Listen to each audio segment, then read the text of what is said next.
అంబేద్కర్ కోనసీమ జిల్లా కొత్తపేట నియోజకవర్గం ఆషాఢ మాసం 3వ సందర్భంగా పండ్ల అలంకరణతో దర్శనమిస్తున్న ప్రకృతి మాత పల్లాళమ్మ అమ్మవారు కొత్తపేట మండలం వానపల్లి గ్రామంలో వెంచేసి ఉన్న ప్రకృతి మాత శక్తి స్వరూపిణి పార్వతీదేవి స్వరూపంగా శ్రీ పల్లాళమ్మ వారిగా భక్తులకు దర్శనమిస్తూ భక్తుల యొక్క కోరిన కోర్కెలు తీరుస్తూ భక్తుల పాలట కల్పవల్లిగా విరజిల్లుతున్నారు.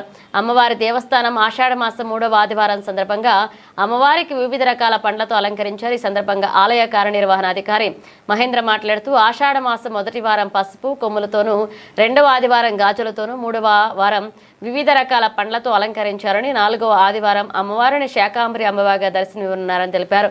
ఇక్కడ భక్తులు అమ్మవారు పార్వతీదేవి స్వరూపంగా అత్యంత భక్తి శ్రద్ధలతో కొలుస్తూ అమ్మవారికి ప్రత్యేక కుంకుమార్చనలు పూజలు నిర్వహిస్తూ ఉంటారని, అమ్మవారిని దర్శించే భక్తులకు ఎటువంటి అసౌకర్యాలు కలపకుండా ఆలయ చైర్మన్ మద్యంశెట్టి ఆదినారాయణ, ధర్మకర్తల మండలి సభ్యుల సహకారంతో అన్ని ఏర్పాట్లు చేశామని, భక్తులు అమ్మవారిని దర్శించి అమ్మవారి కృపకు పాత్రలు కావాలని ఈవో మహేంద్ర ఆకాంక్షించారు.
ఎక్కడ